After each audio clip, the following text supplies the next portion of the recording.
In a sleepy little town in New England, we meet Barbara and Adam Maitland, a couple who have chosen to take a vacation by staying at home. However, the realtor who sold them the house, Jane, tries to entice them to sell the house, since it seems too big for just a couple. The Maitlands reject her pleas and head to town. On the way home, they swerve to avoid a dog, which sends them into a river where they drown. Unaware that they are dead, the Maitlands return to the house, unsure how they got back so quickly. Adam decides to go back outside to retrace their steps, but finds himself on a strange desert planet inhabited by striped sandworms. When he returns to the house, Barbara says he was gone for 2 hours and shows him a book that she found on a table, Handbook for the Recently Deceased. Time passes relatively quickly, and soon the Maitlands' house is sold again, under Jane's watchful eye, to the Dietzes, a New York family composed of Charles, Delia, and their daughter Lydia. While Charles wishes for a quiet respite from the hustle and bustle of New York, Delia can't stand the simple life and hires a decorator named Otho to make the house more livable and more to her tastes. Adam and Barbara try to scare the Dietzes, but all their efforts are for naught, as it seems that the living can't see the dead. They take refuge in the attic, where Adam locks the door. However, Lydia finds a skeleton key and tries to open the door. As Adam and Barbara foil her attempts, a TV in the attic comes to life, advertising the services of someone named Beetlejuice, who claims to be able to scare the living. Consulting the handbook, Adam creates a door that takes him and Barbara to a waiting room in the afterlife, filled with others who have met rather gruesome fates. They are shown to a special room, which reveals their home after it has been redecorated by Delia and Otho. It is here that they are introduced to their caseworker Juno, who chastises them for their haunting methods and cautions them not to take the advice of the person they saw on the television. Returning to the house, Adam and Barbara dress up in sheets to try and scare Charles and Delia, but their attempt fails again. Annoyed with the spooky noises, Lydia finds them, and the two are amazed when they remove the bedsheets and realize she can see them. Lydia reveals that she found their handbook and found a passage that explains how live people ignore the strange and unusual, something she considered herself to be. The Maitlands enlist Lydia to help get the Dietzes out of their house, but no one believes her.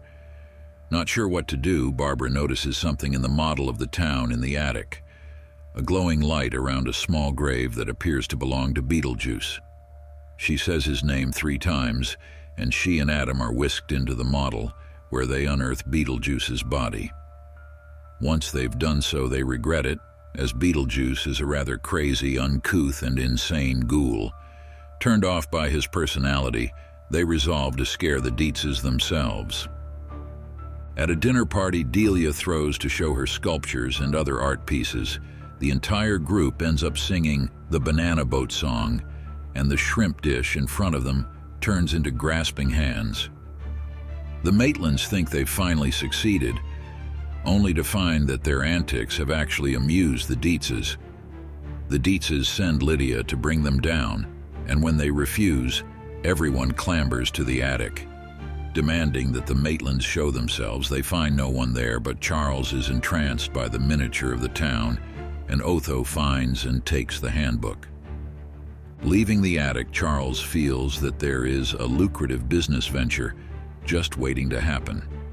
However, his cheerfulness turns to horror as Beetlejuice transforms into a large snake, freaking out the family by knocking Otho down the stairs and dropping Charles to the floor below. Barbara manages to call the snake off by uttering Beetlejuice's name 3 times.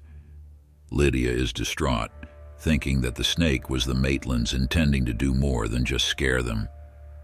The Maitlands are brought before Juno again, who takes them to task for breaking a number of rules, having photos taken of themselves, letting Beetlejuice out, and letting Otho get hold of the handbook. Juno encourages the Maitlands to work harder to scare the Dietzes, and Barbara and Adam contort their features into grotesque forms. However, Barbara has some apprehensions, as she likes Lydia. Meanwhile, Lydia grows so upset that she writes a suicide letter. Going to the attic to say goodbye to the Maitlands, she encounters Beetlejuice in the model. Beetlejuice tries to convince her that he can help her find the Maitlands if she says his name 3 times. Lydia is almost tricked into saying this until she realizes that Beetlejuice was the snake and doubts if he really can help her find the Maitlands. Just then, Adam and Barbara appear, and Lydia explains what was about to happen. Lydia, feeling distraught to be living, tells them of her wish to be dead. Barbara talks her out of these thoughts and tells her that they've decided to not scare the family and allow them to stay. Just then, Otho and Charles appear in the attic. Lydia and the Maitlands hide. Otho and Charles carry Adam's model of the town downstairs, where they give Charles's business associate Maxie Dean an overview of Charles's plan to turn the town into a paranormal-themed attraction. Charles also requests that Lydia produce the Maitlands for their guests. But when she refuses, Otho explains that he has a way. Using the handbook and the Maitlands' wedding clothes, Otho performs a seance that forces the couple to appear before them. However, this causes the Maitlands to deteriorate, their forms reverting to their decaying corpses. Frantic, Lydia rushes to the model and sees Beetlejuice in the graveyard. She begs him to help her. Beetlejuice agrees on the condition that Lydia marries him. She agrees to this, and the Maitlands are saved. However, Beetlejuice then holds Lydia to her word and holds Charles and Delia hostage as witnesses as Otho escapes. Both Adam and Barbara struggle to stop Beetlejuice, who sends Adam into the model and Barbara to the sandworm planet.